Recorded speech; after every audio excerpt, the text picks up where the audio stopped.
Greetings. Welcome to the DragonCon Urban Fantasy Track Supernatural Rewind Season 2 discussion. We're happy that you're here, whether you're joining us live or whether you are watching this later. And we've been having a good time, those of us who've been doing the viewing, and I'm sure some of you have been doing them along with us, and we appreciate that. I do want to give one brief warning, is that if all of a sudden the broadcast dies and goes away, it's because I lost power or internet access or some such thing due to weather issues, which they don't seem to be a problem right now, but if that happens, that's why.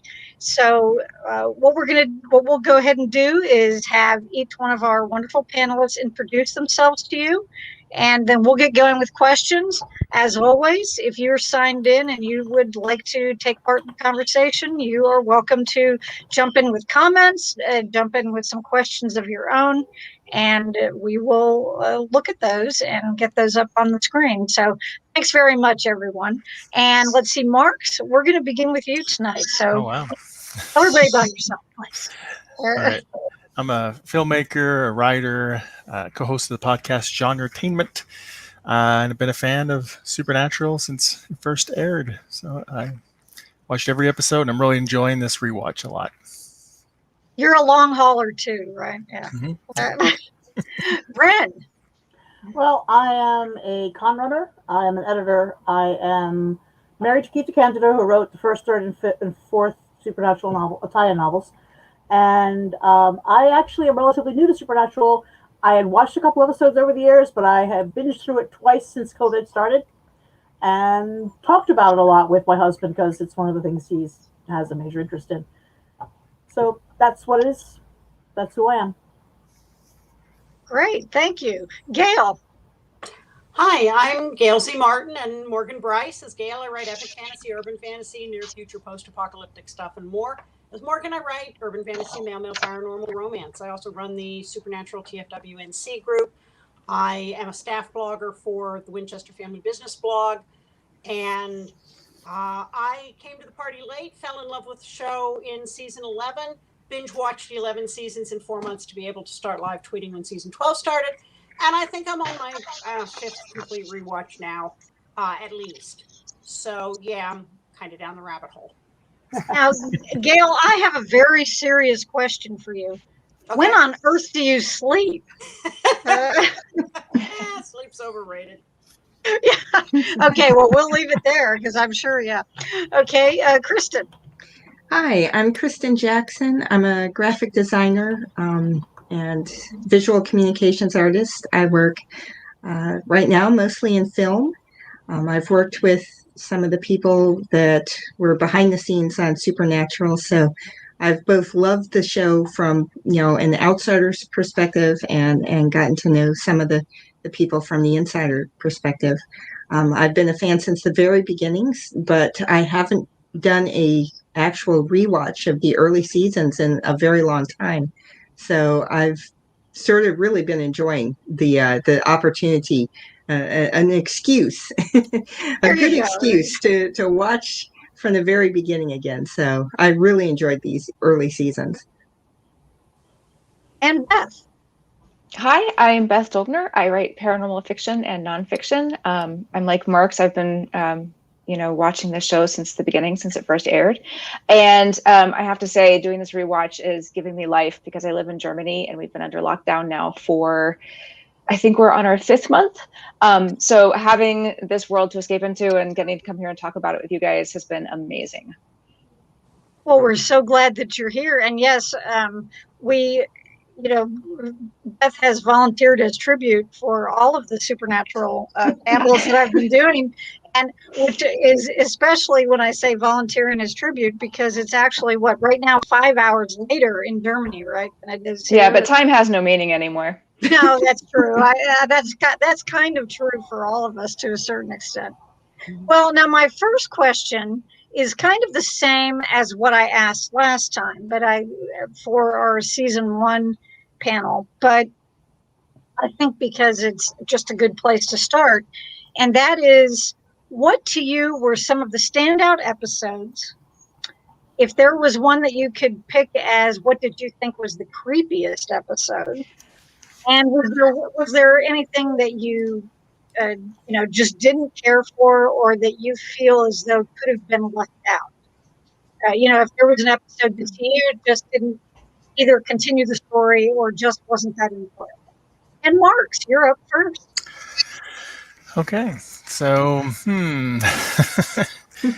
there were a lot of standout episodes this season. What was really cool rewatching this now, for some reason I thought some of these events happened over more than one season, so it was really jam-packed with things. Mhm. I mean, we got the Roadhouse, we got the introduction and the destruction of the Roadhouse. We got Gordon in a couple episodes, all sorts of different characters. And can I just interject one thing? Mhm. That he does not look, the actor does, I mean, because we watched This Is Us, and he does not look any different 15 years ago. That man looks great. I mean, regardless. But anyway, go ahead. Yeah. Yes, it's very supernatural, but Yes, it is. There is something supernatural. yeah. So I mean, there's a lot of great episodes. We got. I mean, In My Time of Dying was extremely important. Bloodlust with the vampires and Gordon. Crossroad Demons give us the first Crossroad Demons and Hellhounds, which are so iconic for that show. I love, even though it's an odd episode, but I love Croatoan. And of course the two final episodes I thought were really great, and of course Tall Tales. So Tall Tales is the most fun. Let's see. So I really, unlike Bugs from last season, there wasn't any episode that just made me totally cringe or kind of go, didn't need that. I guess the one with the ghost children, was that Playthings? I think it was the ghost children. Yes. Yeah, that was not a bad episode or anything, but that was but it was creepy. Yeah. Yeah.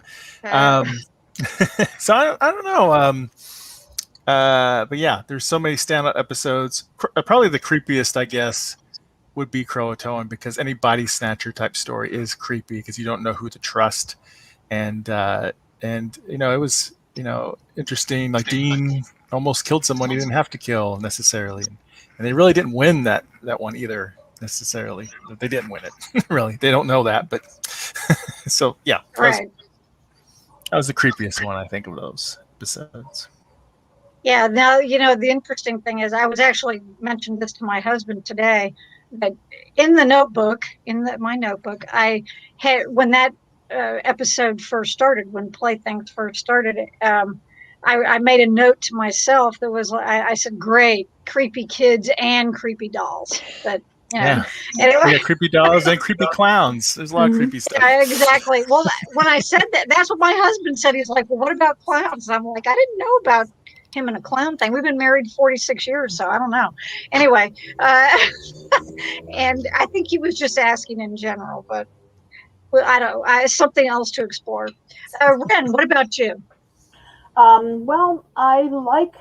There's a number of the ones that I like in this season, and some that I don't so much. I think I'll start with the ones that I don't. I actually don't like Croatoan, but it just seems to be slow for me. And the ones I don't like the most at all is the House of the Holy, because it's like they went with a different direction with the angels later, and it was just, it seemed out of place to me. The Houses of the Holy, with the murdering people, and then saying, is it an angel? Isn't it an angel? As they went through it, and that's the one. My standout favorite is Tall Tales. I became such a Gabrielle fan, but I really like Richard Speight, and I'm such a Gabrielle fan. But again, when you watch it, they had no clue that they were ever going to bring him back. This is a one shot, Right. and he nails the facial expressions, the run all the way through. He is slightly ever just a hedge of being a little creepy when you first meet him, but not outside of the rounds of someone, a janitor who really doesn't get along with people. And then he just ratchets it up a bit as you go along. And I like that one a lot. I also like Hollywood Babylon, but I like old Hollywood things, and I like the idea of it being inside of that kind of a thing going on, and the publicity, but it being a publicity hoax that trigger something real. It was nothing until they triggered something. But I like that convolution in it. It makes it really interesting as it builds to the end of that story. That's really about what it comes so far. But this is a strong season for me. As far as I'm concerned, I like season 2 a lot. Only the little things. Of course, I don't like clowns either. Clowns scare me. They freak me out a bit. I don't like them very much. Especially if they're waiting for you outside your house. And No. I never understood clown artwork. I never understood that whole thing. And that bothered me so much. The other episode I like the most, and I'm trying to find out, I'm trying to remember the name of it right now because I'm not as up on it as you guys, was Playthings. That also was a good, slowly showing you more and more what's going on in the storyline. As an editor, I like that. I like it when it's it's much more organic than some of the others episodes. But this is also the first. This is the first season with Brian Hedlund, and I had watched Angel, the last season of Angel with Brian Hedlund, and I'm in the middle of a rewatch right now of those. And I always like how he writes. So most of his episodes I like a lot. Like Night Shifter. Even though I don't like bringing shifters back, Night Shifter worked and moved things along quite a bit. I was going to say, and you mentioned about Ben Edlund, and it's always nice when you see an episode's been written by a particular writer that you enjoy, and you say, "Oh, good, it's going to be a good one if they're doing it." And that's always. If you had just told me the synopsis of Night Shifter, I would have gone, we've seen that many times before, but he pulled it off. Yeah. He pulled it off in a way. As Keith Hoff often says, there's only so many plot lines. It's how you pull it off. There's many things that have the same plot line. But how you pull it off matters. The execution is what matters. And Edlund's humor is perfect for that crazy conspiracy guy. Yeah. Oh, yeah. Okay. Yeah, the androids. Yeah, that was good. I also like that baby gets first called baby this season. Yes. Yes. I will have to admit something. Hey, I didn't say it when I told me. My birthday is May 2nd. So I share a birthday with Sam. And I am 8 days younger than baby. Oh, there you go. Yeah, I actually wrote it down. Which episode it's in episode 3 of season 2 is the first time that Dean calls him baby. Don't listen to him, baby. Don't listen to him, baby. Yeah. I'm a car nut. So I'm a car nut. I thought season 2 was a really strong season also, and there are just so many that I like and few, if any, that are sort of meh. In My Time of Dying, we really see Sam and Dean gelling as brothers and that connection, and I absolutely love how he Swayzes the glass off the table. Yeah. And the Ouija board. I'm sorry, the spirit talking board, because I guess. Yeah, right. Okay. I loved Croatoan. Watching it now is a little on the nose because, look, it's a play. Right. But again, it's got a great bro moment when Dean refuses to leave Sam. And I agree. They didn't realize that they didn't win that one, but they found out later. Right. I just love that one. Playthings, I always have to laugh because I heard a con interview with Jensen, and somebody had asked him if there were any of the episodes they had ever shot that actually scared him. And he said he really didn't like the one with the dolls. And later on, Daniil bought a porcelain doll and hid it and moved it around the house. They really have a firm and solid marriage, if you can get apparently so, yeah. But I just have this mental image of Jensen walking around his house, coming around a corner, finding that doll, and having a yellow fever moment as Jensen, not Dean. And I'd pay money for that. I did like Night Shifter. Again, Renegade from Styx at the end, and just the whole we're totally screwed. And Folsom Prison Blues, I thought was fun partially some of the asides when Sam says, you fit in here. Wait, does it bother Yes, you that yeah. how well you fit in here? Yeah. And of course, that's where Jared and Jensen first met Cliff, who becomes their longtime bodyguard, because he was tiny. Mhm. And of course, all hell breaks loose 1 and 2. But the one that really surprised me on the rewatch was Houses of the Holy, because I really hadn't cared for that one the first couple of times through. And watching it again closely after we've seen all of the crap with the angels and God and all of that, it really hit me hard with seeing it in all that stuff in hindsight, and Sam's heartbreaking naivete and his belief that the angels really want to help them and that God is a good force. And I remembered reading another or seeing a con clip with Jared and Jensen, who said when they first shot this and they got the script, they were a little uncomfortable with it because they were sort of afraid they were getting used as a mouthpiece for some sort of agenda. And they sat down with Kripke and said, how's this really going to go? And I thought, oh, you poor, sweet, innocent dear. Fast forward 13 years and you kill God. Yeah, exactly. So how far we have come. But yeah, I loved the rewatch. My weakest episode was probably Heart. See, yeah, that was one I actually remembered. Because most of these I haven't seen, I haven't rewatched, but that one I remembered from before. Yeah, I mean, it's definitely heartbreaking, and it builds that solid foundation for Sam's Dick of Death.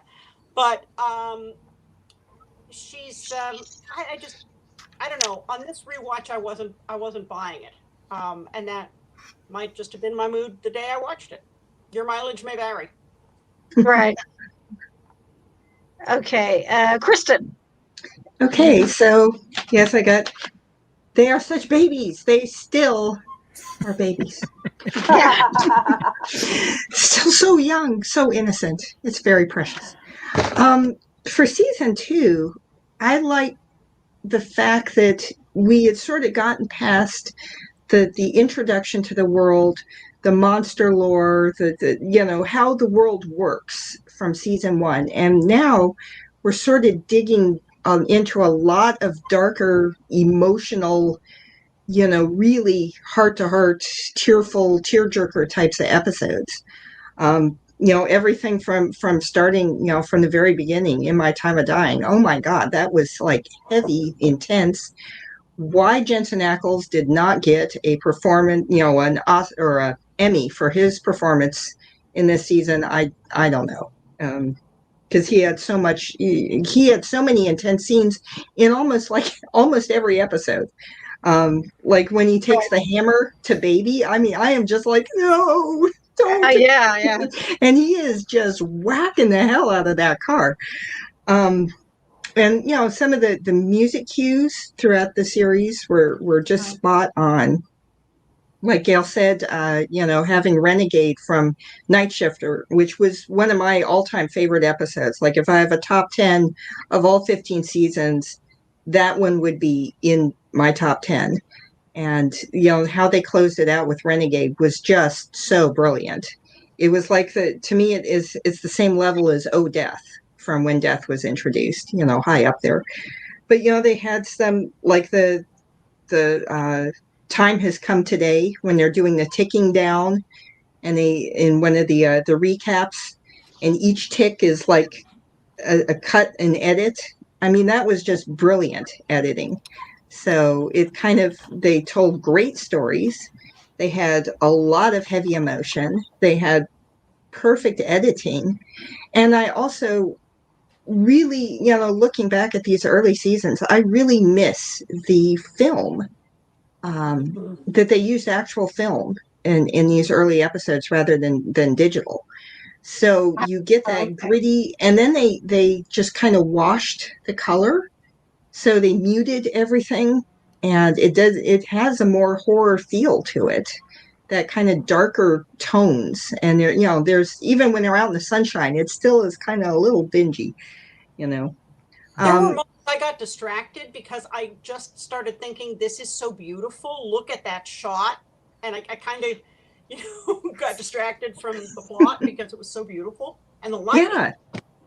They had gorgeous cinematography throughout, all the episodes. Ren, I'll go counter to you that I really enjoyed Houses of the Holy. That was another one of my favorites.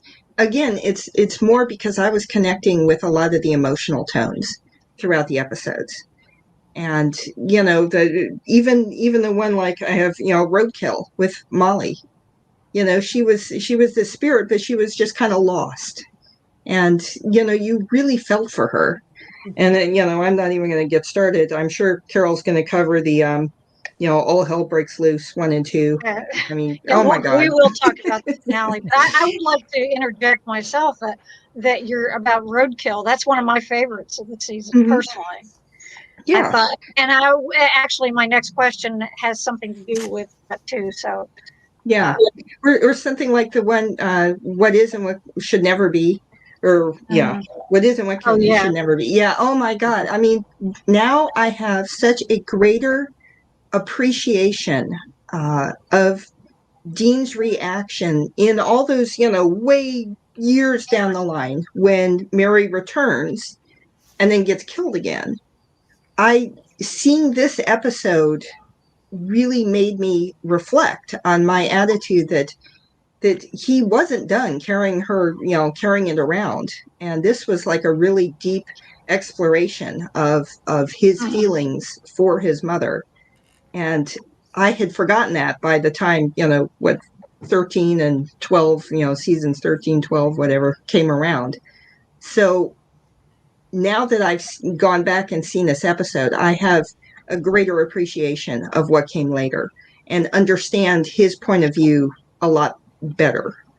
So after that, Beth.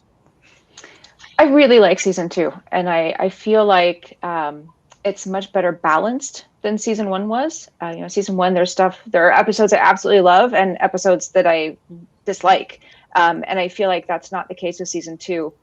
Like, I can't even really pick one favorite episode from the season because there are so many that I like. If I had to pick one, I would probably say Crossroad Blues. I really like the Robert Johnson legend, and I've actually gotten to write about it for some of my nonfiction work. So it's fun for me to see how they kind of tackle it and the way they make little changes and things to make it fit their storyline. But yeah, there's just a lot to like. There's the fun episodes. I mean, Hollywood Babylon is just a good. They're kind of poking a little bit of fun at themselves, and it's really just an enjoyable watch.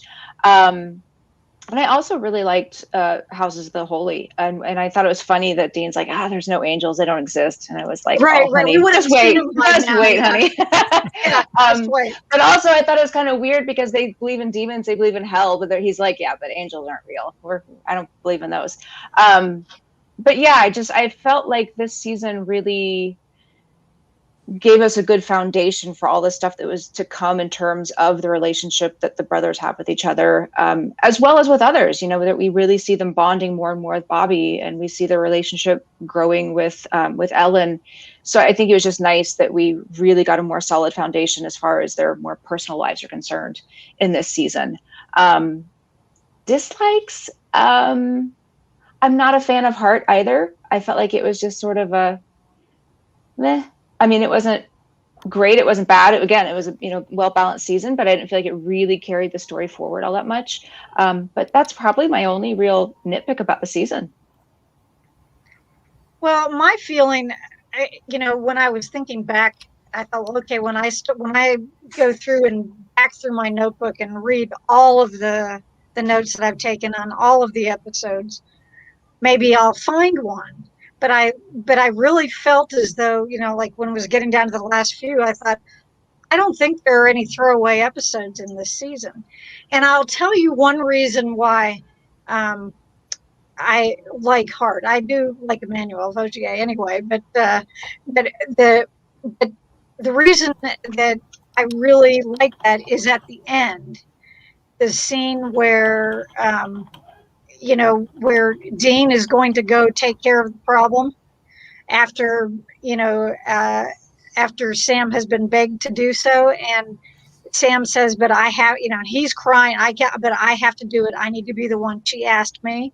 And when he goes to do it, and there's this single tear that comes down Dean's face in response to his brother having to do that. And to me, that made the whole episode, worth it, because it wasn't like it wasn't a full on cry reaction to something else like he does in the finale, in this season. But it was that particular reaction. I just thought, oh my God, whoever's idea that was, whether it was the writer, whether it was Jensen's, whether it was the director, whoever, that it made it that much more affecting, at least to me.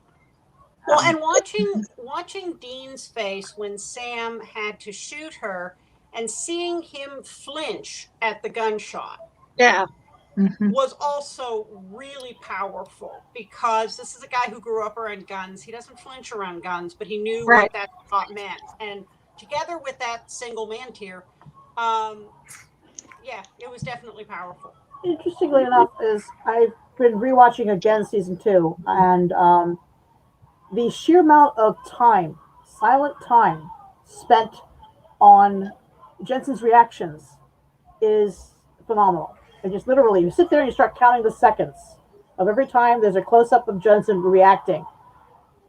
It's like, wow, they spent a lot of time, a lot of screen time. Well, I must have figured out that he could do it. He can do it. He can do it every single time. But he does. If you count his versus Jared's, Dean up there, and reacting as Dean to a lot of things.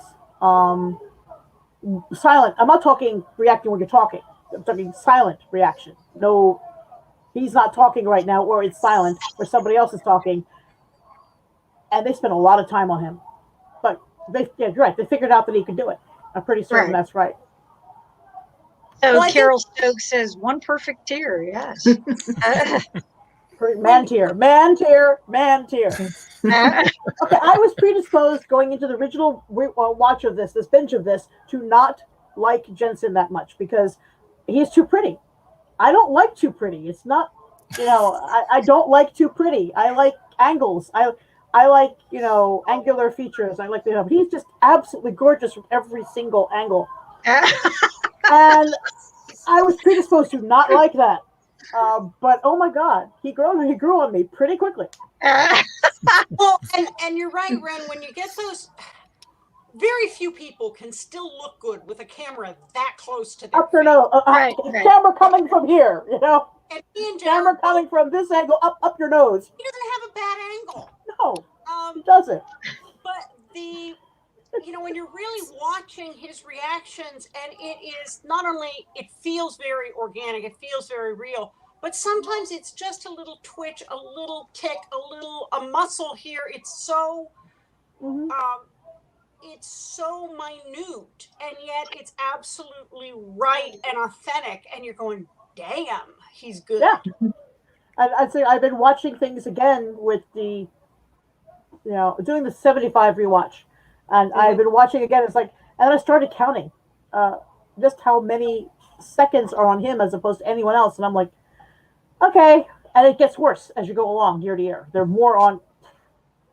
Hey, I'm good with it.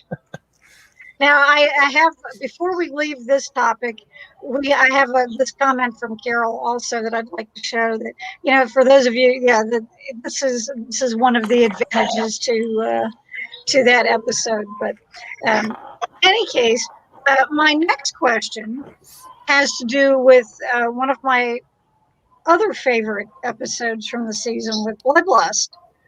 And that for the very first time, which I guess, this is the beginning of season 2. So, but that's when they start to question whether or not there are, are all of these creatures or beings that they're just automatically getting rid of, are they all bad? Because there's even the conversation where, where Sam gets abducted by them so that he can talk to Lenore, and then they let him go back, and she's telling him, "We're going to leave. We're the vampires that are going to live off cattle blood." Carol, you can Yes. mute me if what's going on behind me, if you can hear that. I don't know if you can. Is that what's coming through? Good. I can hear some kind of background thing, but I mute me if there's something in the background. I am at half. Sound like it? So I'm on the third floor. Windows are open. Well, you can also mute yourself if you want, and then when it's your, when you're going to talk, you can do. I mean, I don't have any problem doing it, but that way, I can mute it, and then when you want to say something, you can unmute yourself. That works. Okay. Yep. And right, yeah. I'm hearing storm sirens here, so if I disappear at some point, it was. Oh my gosh! It was not ghosts. Didn't get me. Just so you know. Okay. Well, let's hope that that's not the case. Yeah. But in any case, back to my question is that this is a major point for me, and if you'll recall back when we were talking about the episodes in the back third of the season, that was something that bothered me in the episode with the Fae woman or the Dryad, whatever she was, that was there with the guys, and she would give them jobs. You need to go get rid of this nest, and you need to go. And that I had an issue with them doing that without, investigating. Well, was that nest really a problem? Were these, people really the issue? So, to me, that is a significant episode that, Dean tells Sam after Sam's trying to explain it to him. He says, what are you talking about? If it's supernatural, we kill it. That's our job. And Sam says, no, our job is to kill things that are evil. Now, of course, that can have other repercussions as well. But, so he's showing this differentiation. And then also this carried a little bit further, I think, in Roadkill, when Molly, who, says, well, this is before we find out what she actually is, but she says, so you're hurting all these things, but you don't know where they go? She's asking them, you don't know what happens to them when you do this. And so I think that it's really giving them, gives them kind of more background that they have to have on what it is they're doing, what, they need to know more about about the people or the beings or the creatures or whatever that they're going after. So I kind of wanted to get you guys' impressions about that theme, because that is something that I think is important to how the show develops as it goes along. And I just kind of wanted to get your reactions. And Ren, I'm going to unmute you because you are first in this lineup. So I'm unmuted. I can unmute myself. There you go. I do find it interesting because a lot of genre TV does this. They go out killing everything, and Buffy Jittered Angel did it. Go out killing everything, and then wait a minute. There are some nice demons. There are some inoffensive creatures, and it becomes in many cases a stand-in for the non-standard, stand-in for POC or stand-in for people of different backgrounds, as opposed to the main cast or the main whatever. Right. Too many times. It doesn't quite so much. It does, but not as. It's worse in Angel and in Buffy, as I mentioned earlier, about it being that kind of a stand-in. Not so much to my reading of and my watching of Supernatural. There aren't that many things that are nice in Supernatural, and even then, the vampires in Bloodlust, they could easily and do, as we know, go bad. Last episode, the ones who were trying not to drink human blood. There aren't that many things that are inoffensive in the world of Supernatural, but there are ones who try to be. I could be wrong in my remembrance, but I don't think I am. Other people can Uh, correct me on that one. well, we'll see But because they're the ones who you try to do good. Everybody is. It's actually everything is gray, and some people are trying to do good. I mean, I was just rewatching part of season 3 of Angel, where they're the one of the gang, or one of the main characters' old gang, is indiscriminately killing demons. It's like 6 of them are dead. 2 of them were definitely evil, but the other 4 were inoffensive and were mainstreamed. It's like that one of the lines in it, more or less. I'm paraphrasing it, but it's like there aren't as many in Supernatural, but there are some. Okay, Gail, what's your take on that? I think it was extremely important for Dean's character and for the future arcs of the series, in part because it's part of Dean's breaking away from John's black and white thinking, and part of him separating from how he was raised. But it's also crucial for his support of Sam, because if Sam, who is looking at himself as damaged and polluted and evil potentially, and Dean keeps saying, no, you're Sam, and you won't, and it's okay. And without that, if Dean had just remained black and white, he would have capped Sam, and we would have had a very short series. So struggling with that is a key thing to his character, and carries the whole way through the whole demon blood thing and so many of the other things. And then Sam gets a chance to return that when it's Dean's turn to be a demon and have the mark of Cain and be possessed by an archangel. So they kind of traded back and forth. And I think that makes it a little more than the kind of thing you're talking about, where it just becomes a stand-in for we should be nice to people who are different than we are, even if they have fangs. And Dean's not 100% good at this, because he relapses.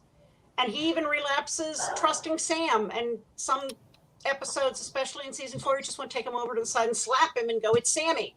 Get with the program." His wife, sorry. There are many episodes coming up, that I want to slap either of them, but yeah. It opens the door for Cass and Garth and so many other characters who are not completely human. And honestly, by the end of the season, you can argue that Sam and Dean aren't completely human either. And so I think it's incredibly important for that reason.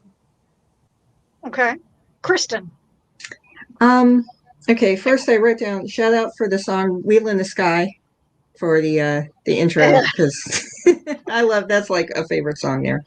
And also that I thought it was interesting that Ty Olsson was in the episode as a vampire, but he wasn't Benny. So that was kind of funny. He was like pre-Benny. For me, I thought the episode called back to the Benders, but this time, instead of being the Benders where the monster was the person they were hunting, it was the hunters themselves. And how Gordon was just so, he was a great hunter, but he was also pretty awful. And Dean kind of first relating to him, and then kind of seeing himself through Sam's eyes. And maybe some of that sort of context that, we can be just as bad or worse than the monsters that we're hunting. And maybe that the hunters are not always the guys with the white hats. So I kind of thought that was an important point, that they might have tried to call back to, or carry on the theme that was from season 1 with the Benders, but kind of doing a different take on it. From the opposite view. Well, and Gordon does. Go ahead, Gail. Sorry. Oh, I was going to say, the thing that jumped into my mind watching Dean identify with Gordon, and especially that brutal vampire kill that he does, is there's this little thing in the back of my mind going, this is what they pulled you into in hell, isn't it? This is why you could become Alistair's star pupil. It was. He said he liked it there all the time. About Sam, this is where you go. It's in the actual dialogue. He said he liked it. He said he enjoyed it. Mm-hmm. He enjoyed killing the vampire that way. Yeah. And the thing about Gordon, that since you mentioned him specifically, Kristen, that he actually tells Dean in the episode that in that there is no gray. It's all white or black. And so what they're finding out is, or what Dean's finding out, and even Sam, because Sam is shocked, and he did a really good job, I thought, in that episode of when he first comes to, and he's in the chair, or he gets uncovered, and he realizes he's being, he's got these vampires that are have him tied to a chair, and he thinks that's it, and he does a really good job of looking. Okay, they've got him at a disadvantage, and what's going to happen here, and he's truly surprised when they let him go.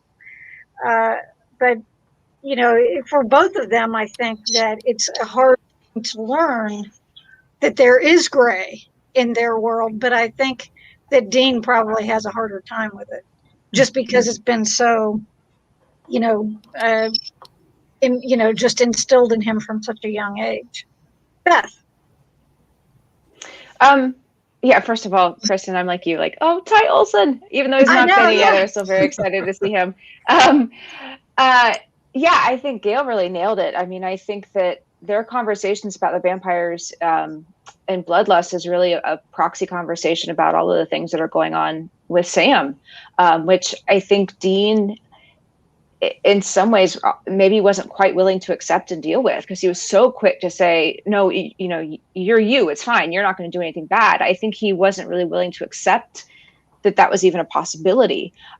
So I think those conversations were necessary. And I think just for the show in general, we need that ambiguity with our supernatural creatures, as well as our heroes. I mean, we need to, if you go into it knowing the good guys are always going to be good and the bad guys are always going to be bad, then it becomes a really boring show really quickly. So I think knowing that there's that gray area makes it just much more interesting from a storytelling perspective. And it was just a good episode. That was a really fun one. The other thing about that whole gray area thing that Sam and Dean are working out in this episode is it kind of reminds me of the people who carve out an exception to their thinking for the people they know, whether that's on race or sexuality or whatever it is, and go, well, I don't mean you're different. Right. Yeah. And of course, I've had this discussion with people in my own family. Or whatever. But that's kind of what he's doing with their monsters. No, I don't mean you even with the demon blood because you're Sam. I mean them. To another person, however. Huh? To another person, however. When someone doesn't to Gordon, know he's a demon. You know him. You know this is your exception, but he's your exception. He's not somebody else's exception. And you can't, and that's just it. That straddling that line, walking that balance beam never lasts long. You can't make it work. You're going to have to pick a side. Okay, Mark, what about you? Yeah, I mean, it was a great episode. Gordon was an very interesting character. I'm glad he came back later, kind of helped complete that kind of story arc. Sterling Brown, you can't go wrong. Yeah, right. And then I like, and of course we get Amber Benson too, which is great. Of course, yeah. In my urban fantasy novel is not out yet, but I do explore a lot about using the other and stuff and labeling that way, and exploring the different nuances and stuff, the shades, and I like that Supernatural was doing that. They probably could do it even more long term than they did, but it does set the stage for our good guy people like Garth and Benny, and that spinoff pilot never happened. And I think like a lot of urban fantasy type stories, they always tend to touch at some point. They touch on the story of like, can we kill humans or not? What was the line? Where we cross? Buffy's had to do that. Everybody does at some point. So and they did that in Benders too, and it was nice for them to kind of touch on that again. So I think that it was a very well done aspect. It was a very well done job showing a hunter that goes too extreme and doesn't have those lines. And I also, and part of that too, I love that the season really showed us kind of the ecosystem of the hunters and stuff with the Roadhouse and Bob, and got more Bobby and Ellen and Joe. Yes. Never got enough of that though. No, Mhm. I wish we did. It would have been nice to have at least have done that more. That's the thing. Um, John never told them about it. They find out about it, and then then yeah. it, A And whole world of hunters out there. I know there's so many cool stories they could have done with the Roadhouse and everything, and but it was better. It was a step up from last season where we just heard about Caleb, we just heard about their pastor friend, Pastor Jim, Yeah. and then we only see them long enough to die. So this way we at least got to know yeah. them. Oh, yeah. There they are for their 2 seconds. Oh. Now, Carol's comment here was that they couldn't have accepted Ruby without what happens here in this episode. Sure. And then we have another one, and Renita says that agreeing that it does open up the hunter world a lot by being able to see the variety of people there, and even if it's just shots or inside the Roadhouse, when they're in there, and you don't get a lot of background on anybody necessarily, but It gives you the feel of this organic world that's beyond right. just the brothers. So you get an idea of what that whole network must be like, not just the fact that there is one, but you get to see that, oh yeah, there are some people, and they have kind of a look, and yet they don't. They're all different. So that aspect of it was pretty cool, I thought. But one of the things that also struck me about this season, especially when you get near the end, is that we have kind of a role and perspective shift between Sam and Dean. Because in season 1, Sam's like, okay, well, when we get done, I am getting the heck out of here. I'm done. That's it. When we get this demon, I'm gone. Now, of course, a lot of things happen that change his perspective. And, Dean, is trying to figure out, how am I going to get him to stay? He's slightly affronted when he first, mentions this, when Sam talks about this. But now in season 2, Sam's the one who keeps encouraging Dean when Dean's like, well, haven't we done enough? I'm tired, aren't we? And not just because he's on a federal watch list, but, the fact that he's ready to be doing something else, or he wants it for Sam anyway. So I'd like to hear your feedback about do you agree with me that what I'm talking about, and also the fact that how does that affect the story? How does that affect the characters themselves? And Gayle, you're up first this time.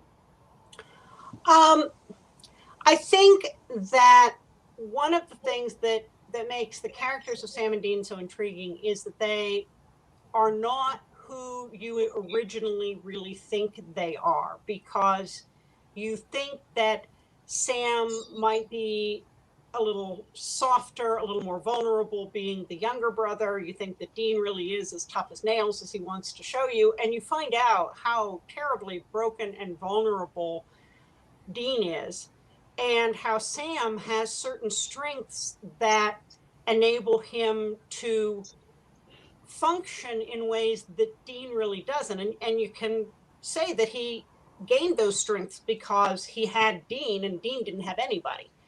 But I think we really see that play out over time. And we see that in Dean wrestling with this whole shades of gray, where Sam accepts it not just for himself but for others. And that's a big thing, because sometimes people will take that exception for themselves and they won't extend it to others. And Sam, that's been consistent, his compassion. But I think that that's a big piece here, is seeing layer by layer, episode by episode, that Sam is stronger than we might originally give him credit for, and Dean is more vulnerable than he wants anybody to know. And that they really do need each other, as they say later, to keep each other whole and to keep each other human, because one without each other, it does not go well. And I think Dean's tired of having everything on his shoulders. I think he's really tired of what John laid on him at the end before he died. And I think that right there, he's willing to walk away from everything if it keeps Sam safe. And I think he would have. I don't think it would have kept Sam safe. They still would have come after him. But I think but he would have done it if he thought it would. Yeah, agree. Kristen, what about you? Yeah, like echoing what Gayle said about Sam's strength. He was able to see right through Dean in the episode with the clowns, and call him out on his bull crap. Saying, you are not okay, Dean. And then Dean goes and he's just standing there, and you just see all the pent up, and then he goes and takes a crowbar and starts banging at the car. But also, that episode, with the gin, there was something. Help me out, guys, because there was something when he had that anguished. Why do we always have to be the one to sacrifice everything? Why do we have to be the ones to make these sacrifices? And I know I've heard that, if not those exact words, that exact sentiment in another episode, and it's killing me because I can't put my finger on it. Season 11 at the end, when he was going to be the super mom and blow up Amara. Okay. Yeah. That was it. Okay, thank you. Because I was like, I know the gravestone, and he says almost the same thing. Why does it always have to be us? Yeah. So, having Sam around to call him out and to be there for him as he was kind of breaking down after, he lost his anchor, and his dad was everything. And so he had his mom who was taken, and he's still carrying that around. Now he's lost his dad. And Sam is kind of the person who is his glue. And that's, I think, leads ultimately to him making the Crossroads deal, because he just, without Sam to give his strength and to be that balance, he was just kind of left with at a total loss of how to go on. So I really love the fact that season 2 kind of explored that emotional through line with both of the brothers all the way, in a little piece, but each episode kind of added to it. Okay. Beth. Yeah, I thought it was interesting to see Dean's frustration and his reluctance throughout that season. And then we get to the season finale, and it ends with him saying, we've got work to do. And he sounds so excited about it. And it feels like, now that there are bad things they can go and hunt, and it doesn't have anything to do with their mom or their dad. Sam is safe. He's got him back, and he's not fighting for Sam's life now. Dean is back in his comfort zone. He can go and kill the monsters and doesn't have to worry that it's going to have any kind of repercussions for his family, for the people that he loves. So it's kind of interesting to see. It seems like a lot of his reluctance to continue hunting was because of his efforts to protect Sam and not wanting to have that kind of personal connection to the things that they were hunting. And as soon as they're just faceless monsters again, he's revved up and ready to go. So I thought it was an interesting change to see. That's true. He does look excited in that last scene. Now that you've mentioned it, Marks. I'm just listening to you all, and I forgot what the question was originally. Well, mainly it was the fact that my comment was that I felt as though they had changed, that their attitudes or their perspectives had changed. Oh, yes. Oh, yeah. But yeah, between the two brothers, between how they looked at at what they were doing at their hunter life in season 1. Dean's the gung ho, and Sam's like, yeah, well, I'm out of here as soon as we get this guy. Guilt, though. I mean, Sam's under guilt. The last thing he had with his father was an argument. And this is what he even says in like in episode 3. This is what Dad wants us to do. This is what Dad will want us to do. And so there is a whole heavy level of guilt in Sam's life in episode 2 and in season 2. And they leave that little bit of what if, because is Sam 100% Sam still, because he was pretty cold-blooded in killing Jake.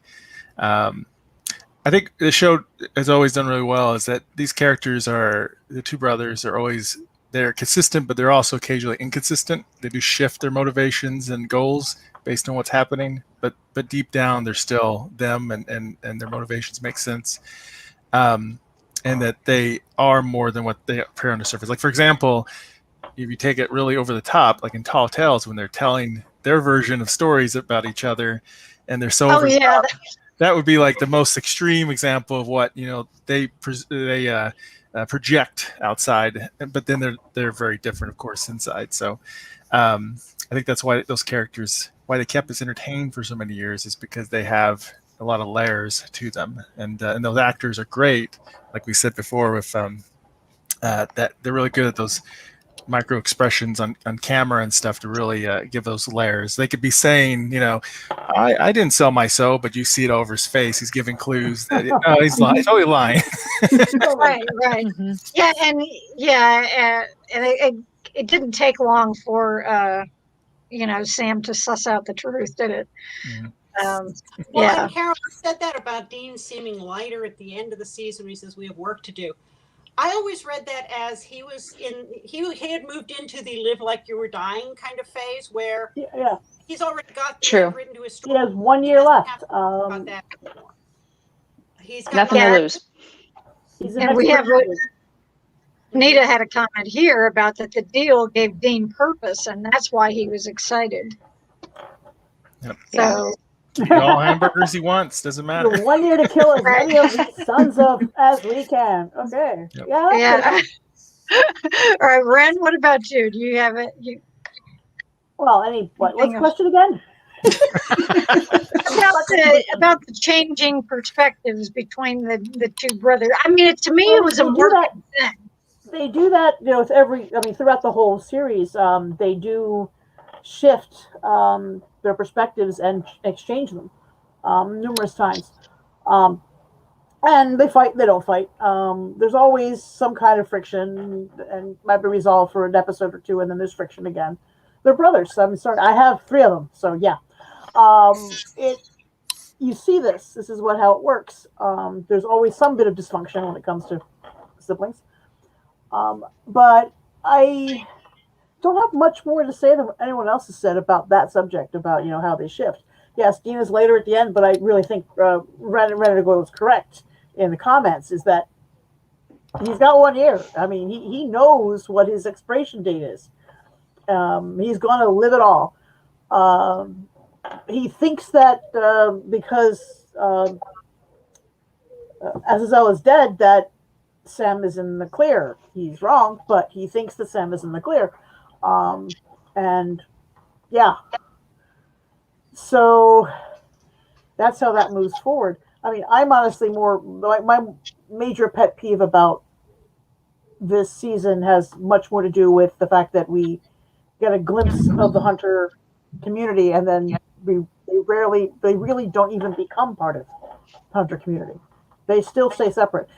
That's the function of it being a TV series with a cast size, but it still is at times bothersome. But intellectually, I know it's a TV series. It's a cast size thing.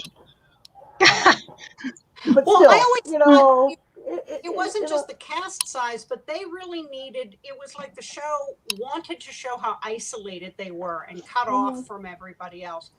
Because if they'd been getting good advice, they probably wouldn't have made some of the decisions they made. But they were isolated, and they were doing the best they could with what they knew at their age, which was always great. There's one line in the episode where they first go to the roadhouse that I think is a misnomer line, that when they hand the book over to Ash, they say it was a year of a father's life. It definitely wasn't a year of the father's life. Every comment about that book later is this is a compilation of everything John found in his since he knew about this since his wife died. But there is a line that says, and I had to listen to it twice. I listened to it again this morning to be certain I remembered it right. That this is the year of John's life, basically, and it's like no, but they don't get much advice. They do get a lot of help though. When they do go talk to 100s, they get help. Bobby tries to give them advice, but Bobby's the old drunk. You don't quite realize he's the old drunk until later. There are signs of it, but he's the old Bobby. Drunk. I love Bobby. I mean, we're supposed to be a one-off in season 1, and well, luckily he stuck around. Yeah, I love Bobby. Mm-hmm. And Melissa says here that when one of you was speaking about isolation, that John kept them isolated, and that's for sure. He might have done that. He might have done that to protect Sam. Mm-hmm. That's my read on it. He didn't know. He knew there was something with Sam, and having him around other hunters couldn't go well. I mean, look how quickly Gordon picked up on it. He interrogated one demon. Yeah. He interrogated a chatty one one, apparently, one that was fine with sharing information. Now, was there any particular? Now I know we have some favorites. We have people like Ellen and Joe, that everybody wishes had stuck around longer and stuff like that. But were there any other characters that we saw that you would have liked to have seen again, maybe, that either we don't or we see them very rarely? Oh, God. Henderson. I'd say Linda Blair is the sheriff. Yeah. And she survived. She's still out there somewhere. So that's right. Yeah, what I got the biggest kick out of that at the end of that episode when they're walking off and they're like, "Does she look familiar to you?" And then Dave's like, "I have a craving for peace." And it's like, oh my God. I thought, oh my God, that is hilarious. Beth, what about you? We've got Kristen. Yeah, I mean, Linda Blair is probably my favorite. I mean, not just that cameo, but the character. Yeah. Was just really good, and she was just so tough. Yeah, I mean, and obviously Gabriel, which we were fortunate enough to get so much more of later on. He's just, I mean, you nailed it, Ren. He just comes in that one episode and just is such a delight and just really leaves you wanting more. So it was so refreshing when we finally did get to see more of him. Slowly more creepy. Throughout the episode, yes. If you watch it, he's just slightly off at first. He's just a night janitor or whatever. He's just, one of those. And then he gets slowly more creepy. The one I wish we'd seen more of that didn't die, that wish he hadn't died, was Henriksen.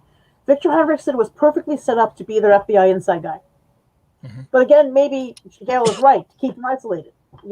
The storylines have to keep them isolated. God, the writer has to keep them isolated. But Henriksen was perfectly set up to be help. And then when he realizes what's going on, he's killed, done. Yeah. I really liked how they wrote that character. Mark, I gotta go back to being an X-Files fan way back in the day. So, yeah, Henriksen would have been good to get some more of. I would love to have had another season of Ash for a little while. Yes. Right in the back, yeah. I know the psychic kids were all doomed, but is it Andy? Is his name right? Mm-hmm. Andy, yeah. I really liked his energy he added to the group of them, and would have liked to have seen him survive a little longer if it would have been possible. And I don't know who else was there. Yeah, that's all I can think off the top of my head. It hasn't been mentioned already. Gayle, what about you? Ash is the first one that comes to mind, just because I think he could have been so helpful. Right. Because he was a strong foil. I was sad to see Ava go bad, because before she went bad, she was interesting and strong and gutsy and had a lot of personality. And I I like that about her. And then, of course, she turns out to be really evil. But until that point, I liked her. I guess being stuck in a ghost town for 5 months with a demon probably would do that to you. Good But too, I yeah. guess. Yeah. Yeah. Well, they said Well, they ran groups of kids. So, she had killed off however many other people before she got to the Yeah, final that's group. true. Yeah, I Yeah, noticed she that. was just surviving. I noticed the yellow eye demons that there's other generations and stuff like that. I thought that was Oh, yeah. Yeah, we got other generations. That was curious. Mhm. Yes, and somebody, Carol here, said she liked the sheriff in the Benders. Now that was from last season, but yes, she was interesting. And then the doctor in Croatoan, and the interesting thing about that is that at the end of that episode, when this other guy, who ends up killing the one who's talking to the demon master, Mhm. the chalice, the one that Meg had used and everything. And he says, nobody, we left nobody behind, And then I was thinking to myself, but that doctor was still there. I hope she made it. So I'm with you on that, Carol. I liked her too. I thought she knew something weird was going on, but somehow she seemed to have slipped through the dragnet of let's kill them all. So, that was good. Now, to you, what do you feel was kind of the overriding theme of the season, if it had one? What do you feel that was? And Beth, it's your turn to go first this time. Ooh, yeah, I don't know, brother therapy. Because we did work through a lot of emotions in this season and a lot of revelations and a lot of character development. So I feel like, the first season, they were having so much fun giving us these urban legends and things. In season 2, this was really a chance to get to know, not just to get to know them better, but to see them bonding and working through their problems and learning to be better brothers. And I think maybe that's the theme of the season for me, was learning to be better brothers to each other. Okay. Marks. Yeah, it's tough. Maybe destiny, cheating destiny. Because Sam was like, is he destined to be evil? Is he going to be be used as a tool for this plan? But then cheating or overcoming that. Dean, coming back to life. Then he also cheats destiny again. We bring back Sam to life with the Crossroads demons. So Right. So maybe that's part of it. That what are we destined to be, and the choices we make, and how they can make us, what path we can go. I guess you play that even with the vampires, right? Because the vampires could easily be evil, but they don't do that. The werewolves didn't have control over. Maybe didn't have control over themselves. I don't know. That might be a theme in there. That and brother therapy, bro therapy. Bro therapy. Okay, we're going with that so far. We have 2 for bro therapy. Ren, how about you?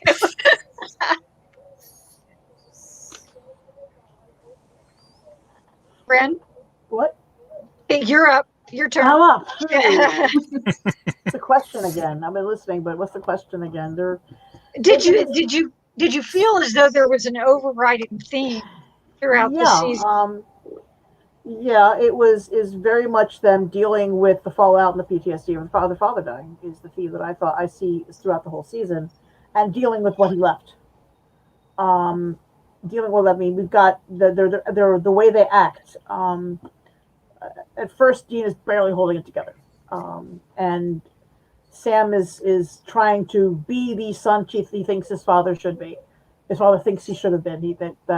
So we've got that going on, and we got them questioning each other on a regular basis throughout the first half of the season. There's times when oh God, in both the clown episode, in Everyone Loves a Clown, and in Bloodlust, you got Sam questioning whether or not whether there really is even a case here. And this is Dean's been doing this for years, you know, with his father and without his father. He's been doing it for years, and Sam is suddenly questioning him now as to whether there's actually a case there to deal with. And that happens a lot. It's like he's trying to out Hunter Dean at first for a while. But yeah, are you sure you're not making stuff up? Or that you're looking for something? Looking for something that isn't there. He does that numerous times throughout the first half of the season. And they're trying to deal with each other without the dynamic of their father. They're trying to build a new dynamic, because the dynamic before that, from the series, seems to have, it got sort of told to you in the first season of Sam, of Dean coming in between John and Sam. Dean being the mom, Dean being the person who took care of Sam, and deflected John's anger or whatnot from Sam. There's no longer an outside force going on. They have to deal with just each other. Right. And they're working on a new dynamic, and that dynamic is very much a matter of who's in charge. So it sounds as though we have 3 for bro therapy. Okay, therapy. Kind of related and extended. I think in a way we're seeing both boys work through the 5 stages of grief in this season, and as everybody knows, grief isn't linear, so you cycle back around. Just because you've gone through one stage doesn't mean you're done with it now and you'll never get it again. And they cycle, and they both deal with grief differently. But that doesn't make their dealing any less legitimate. And I think that's a really interesting thread, is that they're both coping, but they cope differently. But it's okay to cope differently. They don't really come to understand that until a lot later. I think also Marx is right with the destiny piece, but as Dean says often, screw destiny. And, right. And looking at it through the lens of season 15, when we find out how much Chuck manipulated them, and that they still eluded his grasp, they still defied his expectations, they still threw out the script and made it up, it's pretty impressive. Well, they were the one iteration that did. Mm-hmm. Other iterations didn't. Yeah. Right. Kristen. Yeah. Like I said earlier, that I thought the first season was all the world building, and the second season is the character building. So we got into, we first learned about the world and all the various rules and the monsters and the relationships. And then the second season was all about Sam and Dean and their dealing with all of these various things, because they seem to get into a more of an emotional space with the episodes in each individual, whether it's a monster of the week or whatever. They got more into what they were feeling about it, or what they thought about it, or how they reacted to it, as opposed to more of an outline of how to deal. It was why we deal type of good point. Yeah. response. And not so much like how you kill them, but what's the after effect too. Yep. And we have a couple of comments here. Carol says that to her, it seemed as though it was them trying to find their place in the world. And Renita says that the theme was that good is not always really good, the whole shades of gray. Yeah. So they themselves, they're finding out themselves that they are examples of that. Now, for my last question, we do need to talk about the season finale. We did have a 2-parter, which they were, connected, and yet they had a similar tone, but they had different settings too, and to a certain extent. And we've gotten the very first episode of the season. We have John making a deal, and that with a demon, and then in the very last episode we have Dean making a deal with a demon. And it's like, guys, this is not a good idea. But so it's like it's bookended by those things. But in terms of did you feel as though the season finale kind of was a good finale? I will say myself that I was glad we didn't get a cliffhanger. I mean, what do I care now? Because I mean, I've got all the DVD sets on my shelf downstairs. But I'm just saying, I'm sure that when I watched it, when it was on, and and I thought, oh, good. At least this time I don't have to wait 3 months to find out, what happens, or it's probably longer than that, 4 months probably. But in any case, do you feel as though it was a satisfying end for the season, for the story so far, and we all know some of the things that are to come. And Marks, you're up first. Well, go to you. Yeah, I thought it was extremely strong.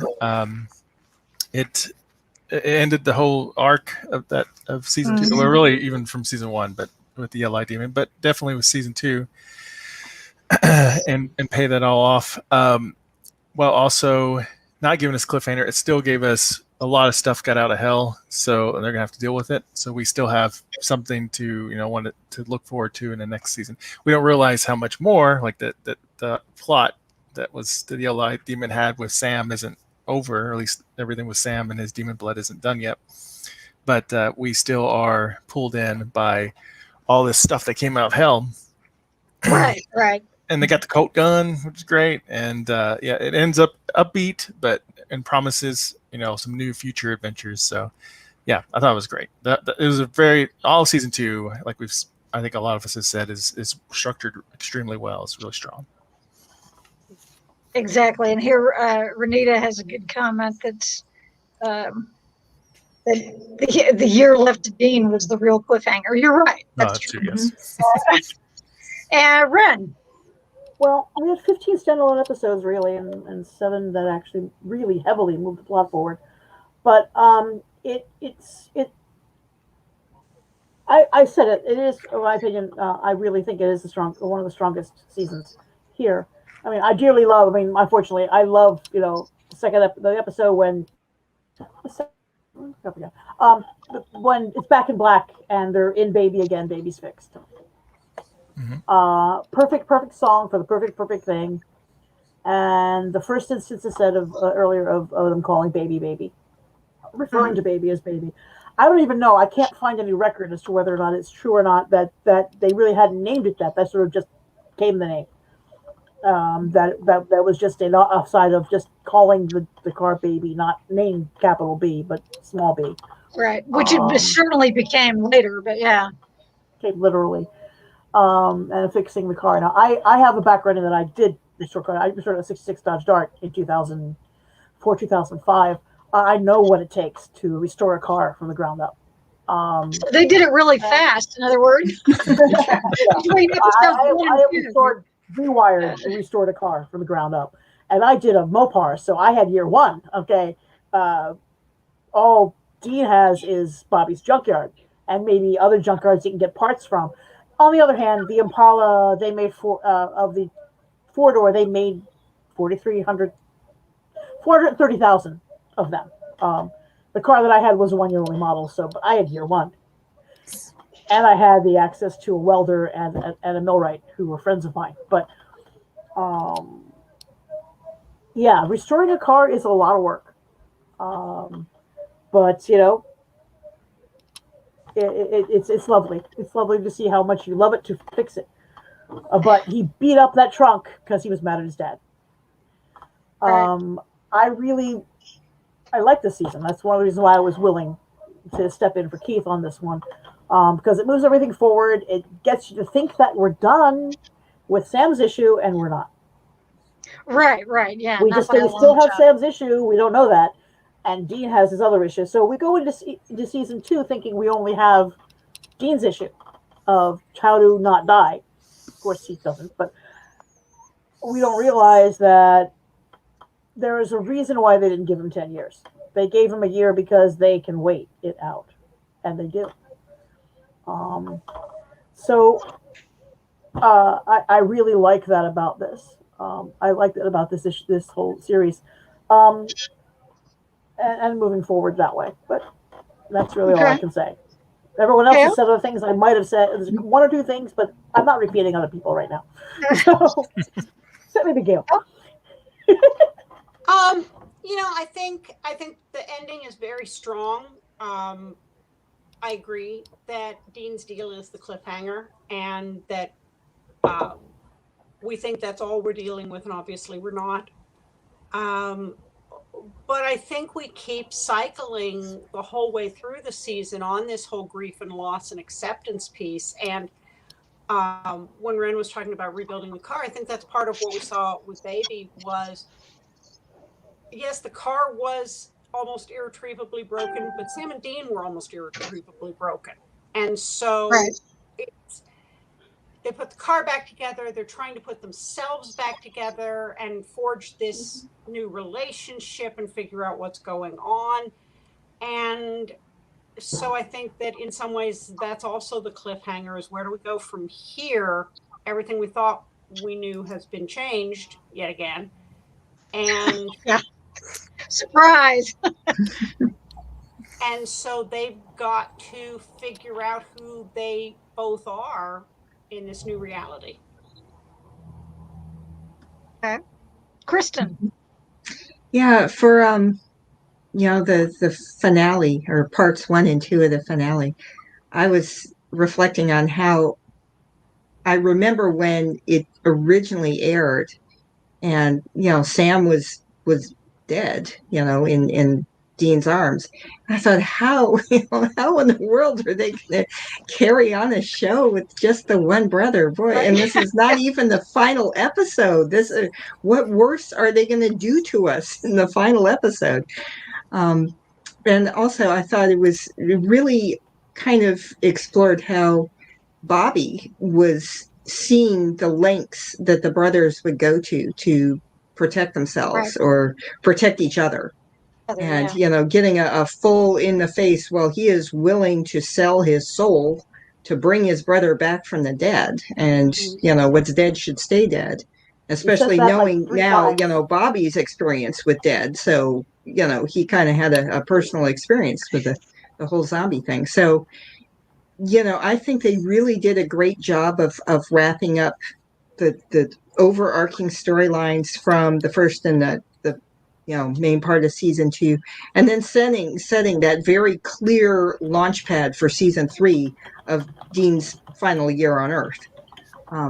So they kind of were able to cover a lot of territory, but yet I can't remember, but I think, they were still not sure if this series was going to be renewed. So they wrote it in a way that still gave a satisfying ending. Either way. So, this is either going to be the conclusion to the series, or here's where we're planning to go for a season 3. Right.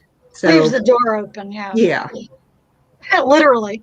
Well, until they closed it. But a full-on demon war, and then they didn't give enough money to do that. But I think he wanted a full-on demon war for season 3, and they didn't give enough money for it. Yeah, those demon wars, those can be expensive. What about you? I think it's a really solid season finale. And certainly Dean having only a year to live is a good cliffhanger. But I think also the question of whether Sam is the same person he was before he died is kind of a cliffhanger. I mean, the way he shoots Jake is chilling. And that is something that up until that point, we have never seen that side of Sam before, and don't even know if it even existed before. So I thought that was a really nice way to kind of leave it hanging, like, oh, are we gonna get, evil Sam in season 3? But one thing that really tickles me about the season finale is that here's this portal to hell, there's all these terrible things flying out of it. And later they say, well, how many do you think escaped? And they say, oh, I don't know, 100, maybe 200. It's an army. My instinct after 15 seasons is to go, well, that's it? Like, that's nothing. You guys can take care of that in a night. But obviously, if you think about it in terms of, if you're new to the show and the first 2 seasons is all you have seen, that's a lot of evil things that you have to deal with that have just been released into the world. So it's kind of fun to watch that episode again with the perspective of the additional seasons. and to realize that 100 or 200 demons, not really that big of a deal. But yeah, I thought it was fun. I think it really is. You get closure, but you also get a nice setup for season 3. Mm-hmm. Right. And I'm glad that a couple of you have mentioned that about Sam, and the fact that just the look on his face was chilling when he shot Jake. And I mean, Jake wasn't going to make it anyway. I mean, he'd already been shot like how many times in the back when they were trying to get him to stop opening the thing.